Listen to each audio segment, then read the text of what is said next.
સુરતની વાત કરીએ। સુરતમાં આઉટર રિંગ રોડ પર ભયાનક અકસ્માત થયો। બેફામ કાર ચાલકે 5 થી 7 લોકોને અડફેટે લીધા। કારની અડફેટે આવતા 2 લોકોના ઘટના સ્થળે મૃત્યુ થયા। કાર ચાલક નશાની હાલતમાં હોવાનો આરોપ છે। કારમાં સવાર તમામે ડ્રિંક કરેલું હોવાનો પણ આરોપ લાગી રહ્યો છે। કારની સ્પીડ 130 ની આસપાસ હોવાની આશંકા છે। બીજા अन्य घायल लोकोने होस्पिटल खसेड़ाया छे। आ घटनानी जानकारी मळता पोलीसनी टीम पण स्थळ पर दौड़ी आवी हती। पोलीसे एक शख्सने झड़पी लीधो छे, ज्यारे एक युवती सहित 3 लोको फरार छे। जेनुं नाम जेमिस भिंगराडिया ने पकड़ी लेवामां आवेल छे अने अन्य 3 आरोपीओ हाल फरार छे। आ 3 आरोपीओ पैकी एक महिला आरोपी पण छे एवी तपास अंदर हकीकत खुली छे। वाहनमां बैठा हता अने जे वाहन चालक हतो એને કોઈક નશો કરેલ છે કે કેમ એ દિશામાં પણ સરથાણા પોલીસ સ્ટેશનના પોલીસ ઇન્સ્પેક્ટર શ્રી કુલદીપ ચાવડાનાઓ તપાસ તજવીજ કરી રહેલ છે। વડોદરા શહેરમાં મધ પાડવા બાળકનો જીવ જોખમમાં મૂક્યો। અજાણ્યા લોકોએ બાળકને દોરડાથી લટકાવી મધ પાડ્યું। બાળકને જોખમી રીતે ફ્લેટની અગાસી પરથી લટકાવી અને મધ પાડવામાં આવ્યું। દોરડાથી લટકાવી બાળક પાસેથી મધ એકત્રિત કરવામાં આવ્યું। સ્થાનિકોએ વિડીયો ઉતારી અને વાયરલ કર્યો। મધમાખીના ઝુંડ વચ્ચે બાળકે મધ એકત્ર કર્યું। ભાયલી ફાટક પાસે આવેલ વિરામ ફ્લેટની ઘટના હોવાનું સામે આવ્યું છે। તસવીરમાં તમે જોઈ શકો છો, મધ પાડવા બાળકનો જીવ અહીંયા જોખમમાં મૂકવામાં આવ્યો। તો સુરતમાં ફરી એકવાર અસામાજિક તત્વો આતંક મચાવતા જોવા મળ્યા। પલસાણાના તરાજ ગામે તસ્કરોએ ખુલ્લી તલવાર સાથે આતંક મચાવ્યો।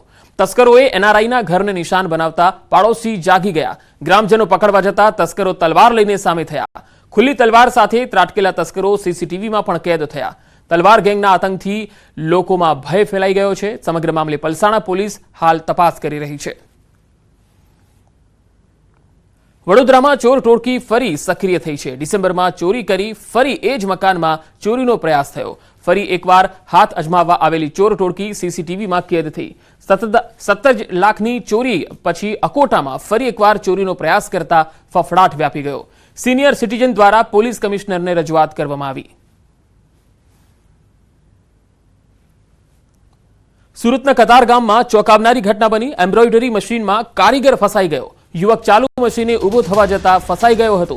युवक एम्ब्रोइडरी मशीन पर काम करी रह्यो हतो। युवके मोबाइल थी फायर विभाग ने कॉल कर्यो हतो। फायर विभागनी टीमे तात्कालिक स्थळ पर पहोंची अने आ खातानो दरवाजो तोड्यो हतो।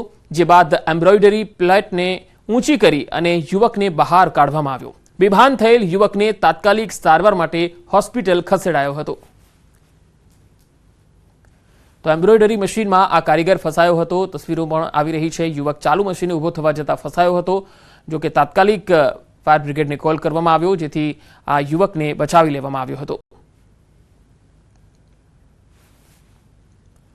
जूनागढ़ जिल्लाना पादरिया गामे पोलीस पर हुमलो करवामां આવ્યો। सी डिविजनना पीआई वत्सल सावज पर हुमलो करवामां આવ્યો। बुटलेगर लखन चावड़ा तेमज अन्य 8 शख्सों सामे फरियाद थई। पीआई सावज बुटलेगर लखन चावड़ाने पकड़वा जता झपाझपी थई हती, जेनो फरियादमां उल्लेख करवामां આવ્યો। बुटलेगर लखन चावड़ा प्रोहिबिशनना गुनामां फरार हतो। 8 अजाण्या शख्सोए पण पीआईने मार मार्यो होવાનો फरियादमां उल्लेख करवामां આવ્યો। तालुका पोलीसे વધુ તપાસ હાથ ધરી છે। જૂનાગઢમાં રીઢા ગુનેગારોથી લોકો ડર ન અનુભવે અને તેમનો ભય દૂર થાય તેના અનુસંધાને કુખ્યાત ગુનેગાર નગા રાડાનું રીકન્સ્ટ્રક્શન કરવામાં આવ્યું। લોકોનો ભય દૂર કરવા પોલીસે રીકન્સ્ટ્રક્શનના નામે સરઘસ કાઢ્યું। નગા રાડા ગુજસી ટોકના ગુનામાં 4 માસથી ફરાર હતો। 10 વર્ષમાં લૂંટ, ખંડણી, હત્યાના ગુનામાં સામેલ હતો આ શખ્સ। પોલીસે નગા રાડાની ધરપકડ કરી આગળની તપાસ હાથ ધરી છે।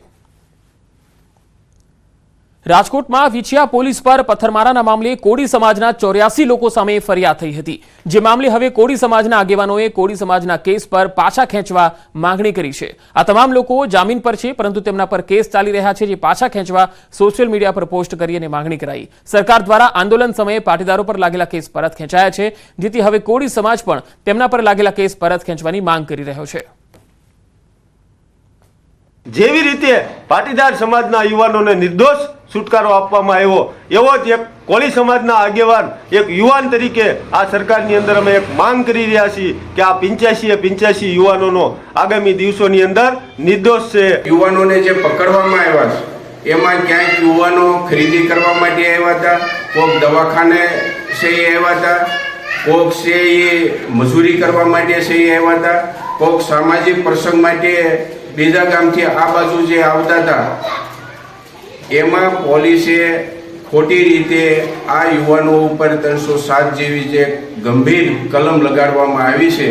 તો અમારી પણ સહી માંગણી છે અમારા સમાજ વતી કે નિર્દોષ યુવાનો ઉપર જે ગંભીર કલમ લગાડવામાં આવી છે તો આ સરકાર સહી 307 કલમ સહી નાબૂદ કરે. રાજ્યના વધુ સમાચારો પર નજર કરીશું. હાલ રોકાઈશું એક બ્રેક માટે.